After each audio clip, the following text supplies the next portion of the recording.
Saudara, guna mewujudkan pilkada berintegritas, Komisi Pemberantasan Korupsi menyelenggarakan pembekalan komunitas yang bertemakan peran serta masyarakat dalam pengawasan harta kekayaan negara di Aula KIP Aceh pagi tadi.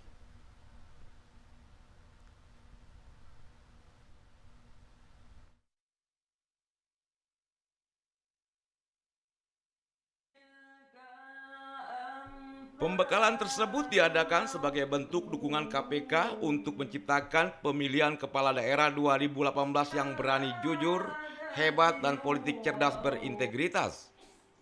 Kegiatan ini terselenggara atas kerjasama KPK dengan KIP dan Bawaslu Aceh. Anggota tim politik KPK David Sepriwasa mengatakan peran masyarakat sangat penting dalam mensukseskan pilkada yang berintegritas. Sebab penyelenggaraan pilkada saat ini rentan akan berbagai macam kecurangan maupun tindak pidana korupsi.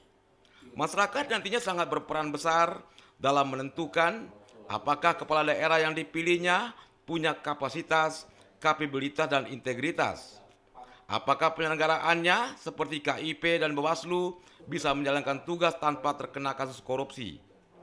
Setelah menyampaikan materi tentang pilkada berintegritas, KPK akan memberikan materi pembekalan komunitas tentang bagaimana cara membaca laporan harta kekayaan penyelenggaraan negara.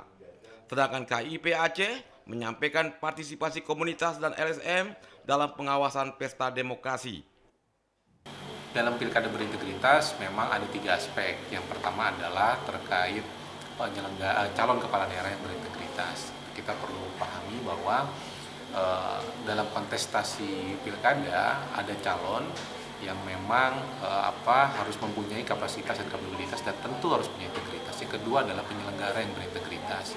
Penyelenggara yang dimaksud adalah teman-teman KPU atau di Aceh KIP dan juga Bawaslu yang berintegritas agar mereka bisa menjalankan tugasnya tanpa terkena kasus-kasus korupsi.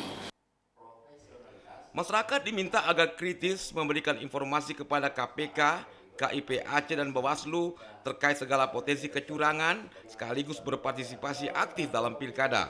Tim Liputan TVRI melaporkan.